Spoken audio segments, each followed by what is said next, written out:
नमस्ते सदावत्सले मातृभूमि, जय हिंद।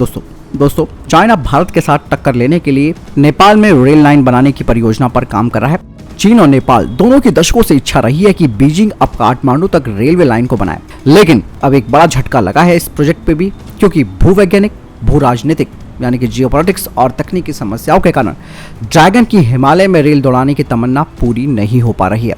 दरअसल चीन और नेपाल के बीच अब केवल 121 किलोमीटर की रेल लाइन बनाई जानी है, लेकिन ये ड्रैगन और काठमांडू दोनों के लिए आसान नहीं होने वाला। यही नहीं, यहाँ पर डर भी सता रहा है कि नेपाल इस रेल लाइन के बनने पर श्रीलंका की तर्ज से कर्ज के जाल में बुरी तरीके से फंस जाएगा। वहीं चाइना अगर हिमालय को पार करके ये कारनामा कर दिखाता है तो उसके लिए एक बड़ी सफलता होगी और चाइना भारत के और नजदीक आ जाएगा, यानी कि एक और फ्रंट नेपाल की तरफ से चाइना खोल देगा। दोस्तों हाल ही में चीन के विदेश मंत्री वांग यी ने नेपाल के विदेश मंत्री के साथ मुलाकात की और इस मुलाकात में रेलवे लाइन के निर्माण के औचित्य का अध्ययन कराने को मंजूरी भी दे दी थी। चीन और नेपाल के बीच, जैसे कि मैंने बताया, कि 121 किलोमीटर की दूरी में कई चुनौतियां हैं जिससे उन्हें निपटना होगा।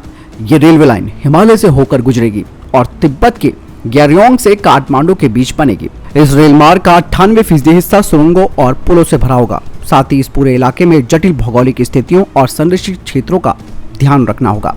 दोस्तों चीन और नेपाल की चुनौती यहीं पर खत्म नहीं होने जा रही। ये पूरा इलाका भूकंप के लिहाज से दुनिया के सबसे ज्यादा सक्रिय क्षेत्रों में आता है।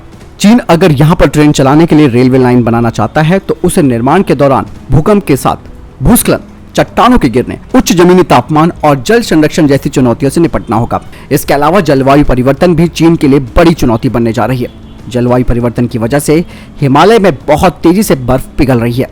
इस पूरे रास्ते में करीबन 69% ढलान बहुत खड़ी है, जिससे चीन को रेल लाइन बनाने के बाद भी उसे चलाने में मुसीबतों का सामना करना पड़ेगा। इसके अलावा चीन को बेहद गरीब देश नेपाल तक ट्रेन चलाने के लिए अपना खजाना भी खोलना पड़ेगा।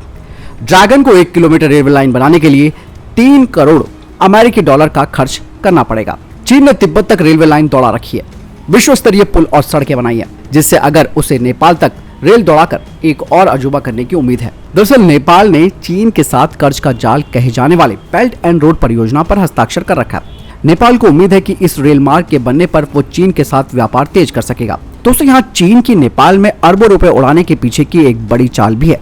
चीन इस रेलवे लाइन को बनाकर भारत तक जाने वाले रेल नेटवर्क का हिस्सा बनना चाहता है। चीन को उम्मीद है कि नेपाल तक रेलवे लाइन बनाकर वो न केवल नेपाल बल्कि उत्तरी भारत तक अपने सामानों को पहुंचा सकेगा। चीन दुनिया की फैक्ट्री कही जाती है और बड़े पैमानों पर वो सामानों का निर्यात भारत को करता है। इससे चीन को अपने दक्षिण पश्चिमी हिस्से के विकास की भी उम्मीद है। अगर तिब्बत से नेपाल के बीच रेलवे लाइन को मंजूरी मिल जाती है तो उसे बनने में करीबन 9 साल का वक्त लग सकता है। भारत के बाजार पर लालच भरी नजर देखने वाला चीन इस परियोजना को पूरा करने के लिए किसी भी हद तक जा सकता है। हालांकि दोस्तों अगर पूरी परियोजना का खर्च नेपाल पर लादा जाता है तो काठमांडू की हालत श्रीलंका जैसी हो सकती है और वो कर्ज के जाल में फंस सकता है। नेपाल अभी भी चीन से कर्ज लेने में फूंक फूंक कर कदम उठा रहा है, यानी कि चुनौतियां साफ है नेपाल के पास। अगर नेपाल ने अनुमति दे दी रेलवे नेटवर्क की तो बहुत बड़ी समस्या नेपाल को भविष्य में तो आएगी। साथ ही नेपाल जो सोच रहा है कि उसका माल वो चाइना के बाजार में जा सकेगा, तो ये संभव नहीं है, क्योंकि दोस्तों चाइना के बाजार तिब्बत में नहीं है बल्कि उससे कई हजार किलोमीटर आगे है। और दूसरी बात है चीन सिर्फ निर्यात करना जानता है, आयात वो कम करता है। तो नेपाल को सिर्फ वो एक लॉलीपॉप पकड़ा देगा, थोड़े बहुत सामान को मंजूरी दे देगा, बाद में उनको महंगा कर देगा और नेपाल को एक बड़ा झटका लग जाएगा। लेकिन चाइना का जो सपना है वो साकार हो जाएगा, वो भारतीय मार्केट में अपनी पहुंच बना लेगा। दूसरी बात दोस्तों, चाइना इस रेलवे नेटवर्क का इस्तेमाल अपनी सेना के लिए कर सकता है, जिससे सीधे तौर पर उसके सैनिक भारत के बॉर्डर पर पहुंच सकते हैं। इतना ही नहीं दोस्तों, एक और थ्रेड मैं आपको बताना चाहूंगा कि हाल ही में कुछ दिनों पहले आपने देखा होगा कि भारत में कई चीनी नागरिक पकड़े गए हैं जिनका वीजा भी खत्म हो गया है। ऐसे में अगर रेल नेटवर्क बनता है तो चीनी नागरिक, खास करके जासूस, डायरेक्टली नेपाल पहुंचेंगे और वो नेपाल के नकली जो आइडेंटिफिकेशन कार्ड्स होते हैं, पहचान पत्र है, उसे बनाकर भारत में प्रवेश कर सकते हैं। तो इतना ही नहीं, ये मुश्किल हो जाएगा कि कौन चाइनीज है और कौन नेपाली। ये नहीं दोस्तों, इससे सरदर्दी भारत के लिए होगी, पता नहीं चल पाएगा कि कौन चाइनीज है कौन नेपाली। इसलिए दोस्तों मैं तो कहना चाहूंगा कि नेपाल के साथ भी भारत को वीजा व्यवस्था शुरू कर देनी चाहिए, ताकि पूरी तरीके से भारत चाक चौबंद कर सकेगा अपनी सीमाओं को। आपको क्या लगता है कमेंट सेक्शन में लिखकर जरूर बताएगा। मिलता हूं नई वीडियो के साथ। जय हिंद, वंदे मातरम।